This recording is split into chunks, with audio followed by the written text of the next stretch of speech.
জাভাস্ক্রিপ্টের ষষ্ঠ টিউটোরিয়ালে আপনাদের স্বাগতম। তো আগের টিউটোরিয়ালে আমরা দেখেছিলাম যে একটা সুন্দর গ্যালারি কিভাবে তৈরি করা যায়। তো এই যে টিউটোরিয়াল এটাতে দেখবো যে আমাদের যে HTML CSS এ একটা অপশন আছে যেটা হচ্ছে মডেলস। তো আপনি যে কোনো একটা বাটনে ক্লিক করলে সেখান থেকে একটা বক্স চলে আসবে। বাটনে ক্লিক করলে আপনার কন্টেন্ট বক্স বা বক্স চলে আসবে, ওই যে আমরা দেখেছিলাম যে শো ডিপ এরকম একটা যে অপশন ছিল, অলমোস্ট সেম, বাট এটা হচ্ছে এটাকে বলা হয় মডেলস। তো মডেলসটা কিভাবে ক্রিয়েট করতে হয় সেটা আমরা দেখবো। তো তার আগে আমাদের যেটা করণীয় সেটা হচ্ছে আমাদের একটা ফাইলে আমরা মডেলসটা করার চেষ্টা করব। তো আমাদের মডেলস এর জন্য আমাদের একটা যে ফাইল নিতে হবে, সেই ফাইলের নাম হচ্ছে মডেল। সো MODEL, এই মডেল ডট HTML। তো আলাদা আলাদা করে করছি। তো এখন আমরা ইনিশিয়াল কাজগুলো আসলে আমরা জানি যে ইনিশিয়াল কাজ কি করতে হয়।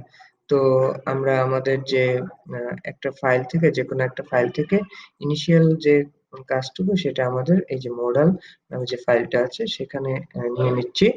দেন আমার কাজ হচ্ছে এখান থেকে যাবতীয় ফাংশন গুলো সরিয়ে নেওয়া। তো এখন যেটা করব, আমরা একটা মডেলস করার জন্য আমাদের একটা ডিপ লাগবে। সেই ডিপটাকে আমরা আগে ডিজাইন করব। দেন হচ্ছে আমাদের যে ডিপের পর আমাদের যাবতীয় কাজ সেটা আমরা জাভা স্ক্রিপ্টের মধ্যে করব। তো সেই জন্য আমাদের কি কি করতে হবে সেটা যদি একটু দেখি। তো আমাদের এই মডেলস এর জন্য একটা বাটন তৈরি করতে হবে, আর সাথে সাথে আমাদের কিছু কন্টেন্ট লিখতে হবে। তো সেক্ষেত্রে আমরা যদি এখানে একটা ডিপ নেই, সো এখানে একটা ডিপ নেই। ডিপ নেওয়ার পরে আমার কাজ হচ্ছে এই ডিপটাকে একটু ডিজাইন করা, একটা ক্লাস নেওয়া এবং সাথে একটা আইডি নেওয়া। সো আমি এখানে একটা ডিপের সাথে একটা আইডি এবং একটা ক্লাস নিব। সো আইডি নিচ্ছি। আইডি নেওয়ার পরে এখানে আমি দিচ্ছি আইডির নাম দিচ্ছি মডেল, যেমন আই মডেল মানে আইডি মডেল, আই মডেল। আর আরেকটা যে ক্লাস নেব সেই ক্লাসের নাম দিচ্ছি যে C model. So C model নামে একটা ক্লাস নিচ্ছি। এখন কাজ হচ্ছে এর ভিতরে আমি আরেকটা ডিভ নিব। সেটা হচ্ছে জাস্ট আমার যে ক্রস বাটন, আমরা আগে গ্যালারিতে যেমন একটা ক্রস বাটন রেখেছি, ঠিক সেম আমাদের একটা ক্রস বাটন রাখার জন্য আমাদের আরেকটা ডিভ নিতে হবে। তো আমরা আরেকটা ডিভ নেই। তো এই ডিবের ভিতরে আমার যে কাজ সেটা হচ্ছে আমার এই ডিবের ভিতরে যে ক্লাস, একটা ক্লাস নেই। আমরা ক্লাসের নাম দিচ্ছি যে ক্লাসের নাম আমরা চাইলে দিতে পারি মডেল কন্টেন্ট। যে এখানে তো সব কন্টেন্ট থাকবে, তো আমরা এখানে নাম দিচ্ছি মডেল কন্টেন্ট। তো এই নাম দেওয়ার পরে আমরা ওই যে আগের মতো স্প্যান ট্যাগের ভিতরে আমরা যদি আমাদের আগের যে কোড, যে সেটা ছিল আমাদের গ্যালারি, সেই কোডে একটু যদি এসটিএমএলটা দেখি, এখানে কিন্তু আমরা একটা কন্টেন্ট নিয়েছিলাম যে স্প্যানের ভিতরে। ঠিক সেম ওয়েতে আমরা আমাদের মডেলের ভিতরেও আমরা একটা যে স্প্যান ট্যাগ, সেই স্প্যান ট্যাগ ইউজ করব। তো এখানে স্প্যান ট্যাগ ইউজ করছি। তো স্প্যান ট্যাগের ভিতরে আপনার যে কাজটা করতে হবে সেটা হচ্ছে একটা ক্লাস নেব। তো ক্লাসের নাম আমরা যদি দেই ক্রস। সো ক্লাসের নাম আমরা ক্রস দেব, কারণ আমরা তো একই এইচটিএমএল এ কাজ করতেছি। সেক্ষেত্রে আমাদের দুইটা ক্লাসের নাম যদি একই হয়, আগের ক্লাসের সাথে যদি মিলে যায়, তখন কিন্তু ডিজাইনে প্রবলেম হতে পারে। এই জন্য আমি এটার নাম দিচ্ছি ক্রস। ক্রস নামে একটা ভেরিয়েবল, সরি ভেরিয়েবল না, একটা, হ্যাঁ ভেরিয়েবলে এটাকে বলা হয়, যা ক্লাস নেওয়ার পরে। তো এটা নেওয়ার পরে আমাদের কাজকে আমরা জানি যে এন পার্সেন্ট দিয়ে যদি টাইমস লিখি, টাইমস, তো তাহলে একটা ক্রস বাটন আমরা দেখতে পাবো। আশা করছি এই যে এখানে কিন্তু দেখতে পাচ্ছেন যে একটা ক্রস বাটন চলে আসছে। তো এরপরে আমাদের একটু হালকা একটা টেক্সট শো করাতে হবে, যেমন এই ওয়ান ট্যাগের ভিতরে আমরা এখানে যে একটা জিনিস লিখবো, যে আমার নামই লিখি,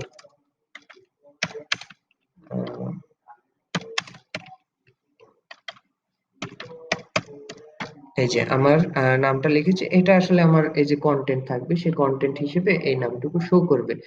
তো এখন সাথে সাথে আমার আরেকটা কি দরকার হবে, আমার একটা তো বাটন দরকার হবে। তো আমি একটা বাটন নেই, বাটন নিলাম। তো বাটনের একটা যে নাম, সেই নাম দেই যে ওপেন অর ক্লোজ বা ক্লিক। এই যে ক্লিক নামে একটা বাটন নিলাম। ক্লিক হেয়ারও দিতে পারি। সো বাটনটা আমার নেওয়ার পরে আমার কাজ হচ্ছে এই বাটনের ভিতরে একটা আইডি ডিফাইন করা, যে বাটনের আইডিটা কি। সো এই বাটনের নামটা হবে বা আইডিটা হবে, যে আইডি নিলাম এই আইডিটা হবে MBTN, কারণ হচ্ছে মোডাল বিটিএন, মানে মোডাল বাটন আমি নিলাম। তো এখন হচ্ছে এর এইখানে যে আমাদের মোটামুটি যতটুকু কাজ ছিল ততটুকু কাজ আপাতত এখান থেকে শেষ। দেন যেটুকু হচ্ছে সেটা হচ্ছে আমাদের জাভাস্ক্রিপ্ট এবং স্টাইলের যে কাজ, সেই স্টাইলের কাজটা এখানে করতে হবে। তো স্টাইলের কাজটা করার জন্য আমাকে কি কি এখানে করতে হবে, তো এখানে আমাদের প্রথমে ক্লাসটা নিয়ে কাজ করতে হবে, যে আমরা মডাল নামে যে ক্লাসটা নিয়েছিলাম, সেই ক্লাসটা নিয়ে প্রথমে একটু কাজ করি। সো এখানে ক্লাসটা পেস্ট করে দিচ্ছি। তো এই যে আমাদের মডেল নামে যে ক্লাস, সেটা আমি এখানে দিয়ে দিলাম। তো এখন আমাদের যেটা করতে হবে যে এইটার একটা ডিজাইন দিতে হবে, যে আমি একটু ডিজাইন যদি দিতে চাই, যেমন প্যাডিং দেই, প্যাডিং 20 পিক্সেল। সো একটা প্যাডিং দিলাম, সাথে আর একটু যেটা দিব, মার্জিন দিচ্ছি অটো, মার্জিন অটো। দেন আমাকে একটা উইড ডিক্লেয়ার করে দিতে হবে। তো উইড দিলাম 80%, যে আমাদের ডিপটা আসবে সেই ডিপের একটা উইড দেব 80%, উইথ 80%। সো আমাদের ডিপটা ছোট হয়ে গেল। দেন আমরা চাইলে এখানে আমাদের যে ব্যাকগ্রাউন্ড কালার, সেটা আমরা আসলে কন্টেন্টের ভিতরে চেঞ্জ করতে পারবো। তো এখান থেকে আমাদের কাজ মোটামুটি এতটুকুই। আর আমরা এখানে ডিসপ্লে নান করে দিব, ডিসপ্লে, কারণ এটা তো প্রথমে আমি শো করতে চাই না। তো ডিসপ্লে নান করে দিচ্ছি, কিন্তু এখন আপাতত এই কোডটুকু আমি কমেন্ট করে রাখতেছি, কারণ এখানে আরো কিছু ডিজাইন করতে হবে। তো এখন আমরা যেটা নিয়ে কাজ করব সেটা হচ্ছে মডেলের ভিতরে যে কন্টেন্ট গুলো থাকবে, সেই মডেল কন্টেন্ট, এই যে মডেল কন্টেন্ট যে আমি ক্লাসটা নিয়েছি, সেই ক্লাসটা নিয়ে একটু কাজ করি। সো মডেল কন্টেন্ট, এটা হচ্ছে ক্লাস।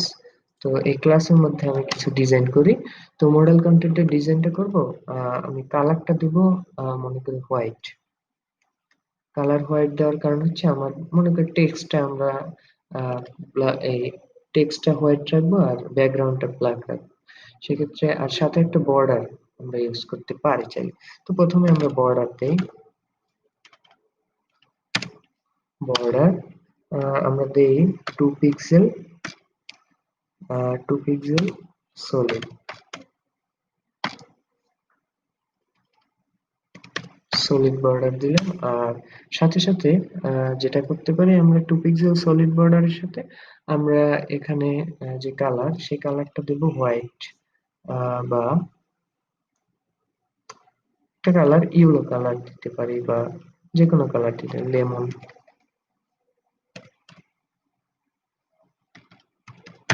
দেখি আসলে লেমন কালারের বর্ডার আছে কিনা। তো লেমন নেই, রেড দেই, রেড। সো রেড কালারের একটা বর্ডার এখানে দিলাম। তো এখানে আমাদের বর্ডারটা চলে আসলো। দেন হচ্ছে আমার যেটা কাজ, সেটা হচ্ছে বর্ডারের পরে এখানে কন্টেন্টে আরো কিছু চেঞ্জ করা, যেমন কালার হচ্ছে হোয়াইট। কালার হোয়াইট দিলে আমাদের যে কন্টেন্টের কালার সেটা আশা করি চলে যাবে। দেন ব্যাকগ্রাউন্ড দেব, ব্যাকগ্রাউন্ড কালার, ব্যাকগ্রাউন্ড কালার আসবে ব্ল্যাক। এই যে ব্ল্যাক কালারে চলে আসছে কিন্তু। দেন এখানে আমরা একটু প্যাডিং দিব, প্যাডিং 30 পিক্সেল।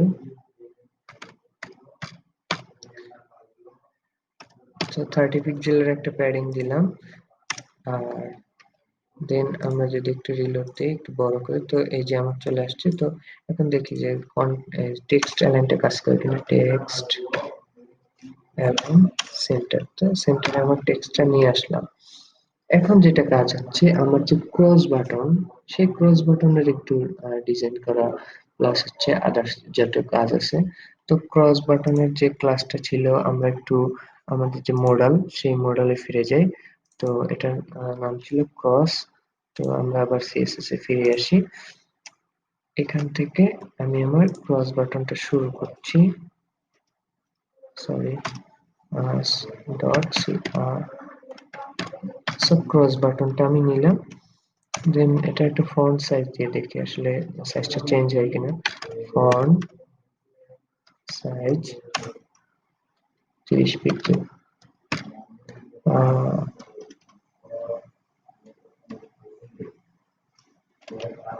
30 পিক্সেল। ক্রস বাটনের যে একটা দিলাম, এটার নাম হচ্ছে ক্লস। এই নামে আসলে এটা হবে। তো পেস্ট করে দিচ্ছি। এই যে আমার কিন্তু এখানে বাটনের যে সাইজ, বাটন সাইজ প্লাস ফন্টের সাইজটা একটু চেঞ্জ হলো। তো এখন যেটা করব সেটা হচ্ছে আমাদের যে ক্রস বাটনের আন্ডারে যে ক্রসের যে কালারটা, সেই কালারটা তো হোয়াইট আছেই। তো এখন যে ফ্লোর দেই একটু, ফ্লোর রাইট। সো বাটনটা কিন্তু এখন রাইটে চলে গেল। আপনি এখানে ক্লিক করলে এটা যে মডেলটা চলে যাবে, সেজন্য আমরা রাইটে দিলাম।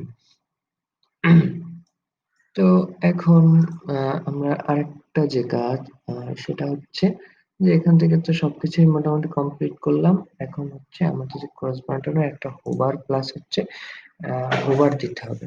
হোভার দেবো তার কারণ হচ্ছে আমাকে তো বুঝতে হবে, আর কার্সার পয়েন্টারটা দিয়ে দিতে হবে। তো এখান থেকে ক্লস নিলাম, দেন এখানে পেস্ট করছি। দেন আমরা জানি হোভার কিভাবে দিতে হয়। সো হোভার দিলাম। হোভার দেওয়ার পরে কাজ হচ্ছে আমরা যে কালারটা চেঞ্জ হয়ে যাবে আমরা যখন হোভার করব। কালারটা মনে করি এই যে আমাদের অ্যাকোয়া আছে, ব্রাউন আছে, আহ, এই যে ক্রিমসন, এই কালারটা আমরা নিই। তো আমি একটু হোভারে যাই। এই যে আমরা যখন হোভার করতেছি কালারটা চেঞ্জ হচ্ছে। এখন আমার একটা মাউসের কার্সার পয়েন্টার লাগবে। তো কার্সার পয়েন্টার আমরা কোথায় যেন লিখেছিলাম। তো এই যে পয়েন্টার, কার্সার পয়েন্টার, এইটুকুই আমরা এখান থেকে নিয়ে নিই। সো আমরা হোভারে যাই, দেন এখানে পেস্ট করি। সো কাজ শেষ মোটামুটি। এই যে আমার কিন্তু হাতের যে সাইনটা, সেই হাতের সাইনটা কিন্তু আসছে। এখন হচ্ছে আমাদের অ্যাকশনে ফিরে যাও। তো আমরা এই যে এই জায়গায় ডিসপ্লে নাম দিয়েছিলাম না, তো সেই ডিসপ্লে নামটা এখানে দিয়ে দিই। তো আমার যে কন্টেন্ট সেটা কিন্তু চলে গেল। এখন কাজ হচ্ছে বাটনটাকে অ্যাকশনেবল করা। তো বাটনটাকে আমরা কিভাবে অ্যাকশনেবল করতে পারি, আমরা সরাসরি চলে যাব যে আমাদের জাভা স্ক্রিপ্টে যে কোডগুলো লিখতে হবে সেখানে। তো এই কোডের ক্ষেত্রে কিন্তু একটু ভিন্নতা আছে। তো একটু মন দিয়ে দেখলে বুঝতে পারবেন। তো এখানে আমরা যে আমাদের জাভা স্ক্রিপ্ট যে কোড সেখানে যাচ্ছি। তো এখানে আমরা কোডগুলো শুরু করি। তো এখানে কিন্তু প্রথম দিকে তেমন কোনো ফাংশন বা অন্যান্য কিছু নিয়ে নয়, সরাসরি এখান থেকে ভেরিয়েবল নিয়ে কাজ করা হবে। তো var আমরা এটার নাম দিচ্ছি মডেল। মডেল নাম দেওয়ার পরে আমরা যেটা দিব যে document dot get element by ID. Then আমার কি করতে হবে, এই যে এখানে আমাদের যে কোন আইডিটাকে আমরা ধরবো সেটা আগে দেখি। যে আমরা এখানে যে আইডিটা ধরবো সেটা হচ্ছে আমাদের যে মূল যে ডিভ আছে, সেই ডিভের যে মূল আইডিটা আছে সেই আইডিটা আমরা এখানে নিয়ে আসবো। তো আমাদের মূল ডিভের আইডির নামটা কি? তো আমরা এখানে আমাদের যে মডেল আছে, সেই মডেলের যে মূল আইডি আই মডেল, এই আইডিটা আমরা আমাদের যে app.js এখানে আইডিতে দিয়ে দিলাম। দেন আমাদের যেটা করতে হবে, আমাদের যে বাটনটা সেই বাটনের ডিজাইনটা করব। তো এখানে আমরা আরেকটা ভেরিয়েবল নেব var। সো ভেরিয়েবলটা হচ্ছে var, দেন হচ্ছে btn, btn মানে বাটন। তো এটা নেওয়ার পরে আমাদের এটাকেও আসলে ঠিক সেম ওয়েতে ডকুমেন্টটাকে আইডির মাধ্যমে কল করতে হবে। তো এখানে আইডির নামটা হচ্ছে বিটিএন এর যে আইডি, সেই আইডির নামটা কি সেটা তো আমাদের দেখতে হবে। তো বাটনের যে আইডি, সেই বাটনের আইডির নাম হচ্ছে যেটা আমাদের দেওয়া আছে সেটাই আমাদের দিতে হবে আসলে। তো আমরা এখন দেখি যে আমাদের বাটনের আইডির নামটা কি আছে। তো এটার নাম সচরাচর মনে হয় আমার এমবিটিএন নামে আছে, এমবিটিএন এরকম আছে মেবি। আমি তারপরে একটু শেয়ার হওয়ার জন্য দেখিনি, কারণ জাভাস্ক্রিপ্ট সবকিছুই আসলে শেয়ার হয়ে নিতে হয়। তো এই যে দেখতে পাচ্ছি এমবিটিএন নামে আছে। তো এটাকে আমি আবার জেএসএ যাই, দেখি একদম পারফেক্টলি আসলে দিতে হবে। তো এখানে এটুকু কাজ শেষ, সেমিকোলন দিয়ে ক্লোজ করে এখন আমাদের যে ক্লোজ বাটনের তো একটা ক্লাস আছে, মানে ক্লাস, সেই ক্লাস নামটা এখানে দিতে হবে। তো এতদিন আমরা দেখলাম যে আমার যে আইডির মাধ্যমে ধরা, এবার দেখবো যে ক্লাসের মাধ্যমে কিভাবে ধরতে হয়, যে আমাদের ক্লাসগুলোকে কিভাবে জাভাস্ক্রিপ্টে ধরতে হয়। তো এখানে var লিখছি, var লিখে আমি এখানে লিখছি স্প্যান, কারণ এটা তো স্প্যান ট্যাগের ভিতরে আছে। দ্যাটস ওয়াই জাস্ট স্প্যান লিখলাম আমার সুবিধার জন্য, বোঝার জন্য। তো এখানে লিখতে হবে document dot get element by ID, এটা ছিল আইডি, আর এখানে থাকবে ক্লাস নেম। তো আমাদের ক্লাস নামটা কি ছিল সেটা এখন দেখতে হবে। সো আমাদের বাটনের আন্ডারে যে ক্লাস নাম, সেই ক্লাস নেমটা কি ছিল। তো বাটনের সরি বাটন না, মানে আমাদের যে ডিভ এর আন্ডারে যে ক্লাস নেম, তো এটার নাম ছিল C model. Sorry, C model না, এই যে ক্লস নামে একটা বাটন ছিল, যে স্পেন ট্যাগটা ছিল আর কি। তো এখানে আমি চলে যাচ্ছি, এখন আমি এখানে পেস্ট করে দিলাম। তো এখানে যে ক্রস বাটন, সেই ক্রস বাটনের কাজ শেষ। এখন এই যে ক্রস বাটন দিলাম তার সাথে আমাদের এখানে একটা ইন্ডেক্স দিতে হবে। সো জিরো ইন্ডেক্স, এর কারণ হচ্ছে আমরা আমরা এখানে একটা জিরো ইনিশিয়াল করে দেব যাতে আমাদের এটা ওয়ার্কেবল হয়। এন্ড দেন আমাদের এখানে যে আমরা ভেরিয়েবল গুলো নিয়েছি এগুলোকে এখন ফাংশনে রূপান্তর করতে হবে। তো সেটা কিভাবে করব, প্রথম যে ভেরিয়েবলটা, দ্বিতীয় যে ভেরিয়েবলটা নিয়েছি বাটন, সেই বাটনটা নিয়ে আসবো। সো লিখবো বাটন বিটিএন, আসলে এই যে বিটিএন যে ফাংশন বা ভেরিয়েবল সেটা নিলাম। দেন এখানে আমার কি করতে হবে, অন ক্লিক নামে একটা অপশন নিব। সো অন ক্লিক নিব, কারণ আমি তো এখানে ক্লিক করব। তো ক্লিক করার সাথে সাথে আমার জিনিসটা শো করবে। তো শো করবে কিভাবে, অন ক্লিক নেওয়ার পর আমাদের যেটা করতে হবে যে আমাদের এটাকে একটা ফাংশনে ইনিশিয়াল করতে হবে, যে ফাংশন। তো ফাংশনে ইনিশিয়াল করার সাথে সাথে কি হবে, যে আমার এখানে অ্যাকশনটা শুরু হয়ে যাবে। তো এখানে আমি লিখবো যে আমাদের যে মডালটা আছে, সেই মডালটা আমরা আসলে এখানে লিখবো যে মডালটা আমাদের শো করবে, যে এই যে মডেলটা, এই মডেলটা আমাদের আই মডেল আছে যেটা, এই মডেলটা শো করবে। তো এই জন্য আমি কি লিখতে পারি, যে আমাদের যে model dot style, model dot style dot হচ্ছে ডিসপ্লে, দেন হচ্ছে আমরা জানি শো করাতে গেলে কি করতে হয়, আমাদের ডিসপ্লে ব্লক লিখতে হবে। ডিসপ্লে ব্লক, এন্ড দেন যেটা করতে হবে, এখন একটু সেভ দিয়ে নিচ্ছি এটাকে। সো এখানে দেখতে পাচ্ছি চলে আসছে, কিন্তু আমি দেওয়ার সাথে সাথে চলে আসছে। এখন হচ্ছে এই বাটনের কাজটা, এই বাটনের কাজটা আমরা কিভাবে করব। তো আমরা এখানে ডিরেক্ট আমরা এখানে আমাদের ভেরিয়েবলের মাধ্যমে একটা ফাংশন ক্রিয়েট করব, যে স্প্যান ডট অন ক্লিক লিখে দেন যেটা করব সেটা হচ্ছে একটা ফাংশন ক্রিয়েট করব, ঠিক সেম ওয়েতে আগের মতোই। ফাংশন ক্রিয়েট করে দেন এর ভিতরে আমরা লিখব মডাল স্টাইল ডিসপ্লে নান, মানে আমরা এই যে জিনিসটাকে জাস্ট কপি করে এখানে লিখে দেন এখানে নান করে দেব। সো নান করে দিলে কি হবে যে আমরা যখন এটাকে ক্লিক করব তখন এটা চলে যাবে।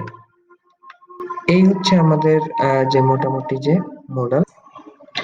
সো এখানে কি জিনিস, যে জিনিসটা আমরা দেখতেছিলাম যে আমরা এখানে যখন ক্লিক করছি দেন এটি কিন্তু কিছু হচ্ছে না, জাস্ট বাটনে ক্লিক করলে এই মডেলটা কিন্তু চলে যাচ্ছে। আহ, এই যে ক্রস বাটনটা, তো আগে যেটা আমরা দেখেছিলাম যে শো অ্যান্ড হাইড, সেটা কিন্তু ছিল বাটনে ক্লিক করলে আসতো, বাটনে ক্লিক করলে চলে যেত, কিন্তু এই মডেল আর শো অ্যান্ড হাইড এর মধ্যে যে পার্থক্য, মূল পার্থক্যটাই হচ্ছে এটা যে আপনি বাটনের মাধ্যমে নিয়ে আসতে পারবেন, কিন্তু চাইলেই আপনি সেই বাটনের মাধ্যমে হাইড করবেন না এখানে। তো সেটার জন্য আপনার আলাদা একটা অপশন থাকবে। এখন আমরা চাই যে এই যে মডেলটা আছে, এই মডেলের একটু আশেপাশে, যেমন এই যে জায়গাটুকু দেখতে পাচ্ছেন, এরকম একটু জায়গার মধ্যে যদি আমরা ক্লিক করি, যেমন আশেপাশে একটু ক্লিক করলেই তখন আমার এই মডেলটা চলে যাবে। তো সেক্ষেত্রে আমরা কি লিখতে পারি? তো সেজন্য আমরা একটু সিএসএস এ গিয়ে ডিজাইনটার একটু চেঞ্জ নিয়ে আসি, তাতে আসলে বুঝতে আরো সুবিধা হবে। তো এই যে প্যাডিংটা আছে, প্যাডিংটা আমরা লেফট রাইটে একটু মানে বাড়ায় দেব। তো উপর নিচে আমরা 20 পিক্সেল রাখছি, তারপর লেফট রাইটে 100%, লেফট রাইটে আমরা প্যাডিংটা দিচ্ছি 50 পিক্সেল। সো এই যে সাথে সাথে কিন্তু আমাদের মডেলটাও একটু ছোট হয়ে গেল। তো এই যে জায়গাটুকুতে, এই জায়গাটুকুতে এখন যদি আমি ক্লিক করি তখন কিন্তু যে আপনার এই যে মডেলটা চলে যাবে। সেই অ্যাকশনটা আমরা কিভাবে করতে পারি? আমরা আমাদের জেএস এ চাই, জেএস এ গিয়ে একটা ফাংশন আমরা লিখতে পারি যে উইন্ডো অন ক্লিক, যে উইন্ডোর ভিতরে অন ক্লিক করব। সো এটা লিখবো window dot on on click, window on click লিখে দেন আমরা একটা ফাংশন লিখবো। ফাংশন লিখে এর ভিতরে একটা ছোট প্যারামিটার দিব। প্যারামিটার যেমন আমি একটা হাইট নামে একটা প্যারামিটার দিই, এটা অন্যান্য যে কোনো নামেই দেওয়া যায়। তো আমি এখানে হাইট নামে একটা প্যারামিটার দিচ্ছি। দেওয়ার পরে যেটা করব যে এখানে আমি একটা কন্ডিশন দেব যে ইফ, ইফ দিয়ে যে ইফ কন্ডিশনটা ক্রিয়েট করলাম, এখানে ইফ এর মধ্যে মানে যদি যে আমাদের যে হাইট, হাইটটাকে আমরা টার্গেট করব। So height dot target, target করে আমরা কি করব, এই টার্গেটটাকে আসলে আমরা কাজে লাগাবো। তো টার্গেট দিব কোথায়? যে হাইটটাকে আমি টার্গেট করব ডাইরেক্ট যে মডেলটা আছে সেই মডেলে, যে এইটা আমি টার্গেট করে মডেলে উপরে ইফেক্টটা ফেলবো। তো এই যে মডেল নামে যে এলিমেন্টটা ছিল সেটাতে নিলাম। দেন এটা যদি হয় আমি জাস্ট এই লাইনটা কপি করে এখানে বসিয়ে দেব। দেন আমাদের কাজ শেষ। যে আমাদের টার্গেট যদি হয় মোডাল, যে আমাদের তাহলে আমাদের যে কাজটা হবে সেটা হচ্ছে আমাদের এই যে ডিসপ্লেটা চলে যাবে। তো আমরা একটু সেভ দেই, দেন এখানে নিয়ে আসলাম। এখন দেখুন যে আমরা এখানে ক্লিক করলেও চলে যাচ্ছে, আবার আশেপাশে যেমন এই সাইডে, এই সাইডে, এই সাইডে, আশেপাশে, একটু আশেপাশে, বেশি না, এই যে এত দূরে না। যেমন আমি একটু ওপেন করি, যে এখানে দেখতে পাচ্ছেন যে এই জায়গাটা না, শুধুমাত্র একটু সাইডে যদি আমি ক্লিক করে আমি হাইড করতে চাই, সেক্ষেত্রে আমি চাইলে করতে পারবো। সো এই হচ্ছে আমাদের যে মডেল কন্টেন্ট। সো এটাই হচ্ছে আসলে নরমালি একটা মডেল এভাবেই তৈরি করা হয়ে থাকে বা কাজ করে। এখানে চাইলে আপনি ইমেজ দিতে পারেন, এখানে চাইলে আপনার যে sub subscription form, registration form, এইগুলোর কাজও আপনি এখানে করতে পারেন। এর জন্য আসলে মডেল ইউজ করা হয়, যে সাবস্ক্রিপশনের জন্যই মেইনলি মডেলটাকে ইউজ করা হয়। তো এই হচ্ছে মোডাল নিয়ে আলোচনা। এরপরে আমাদের একটা টিউটোরিয়াল থাকবে, যেটা হচ্ছে আমরা কিভাবে কাস্টম ভাবে একটা স্লাইডার তৈরি করতে পারি, যে ইমেজ স্লাইডার কিভাবে আমাদের ওয়েবসাইটে তৈরি করতে পারি। সেজন্য একটা সফটওয়্যার আছে, সেই সফটওয়্যার মাধ্যমে তৈরি করব। যে আমরা সফটওয়্যার মাধ্যমে তৈরি করব, অটোমেটিকলি জেনারেট হয়ে যাবে। তো সবাই ভালো থাকবেন, সুস্থ থাকবেন, ধন্যবাদ সবাইকে।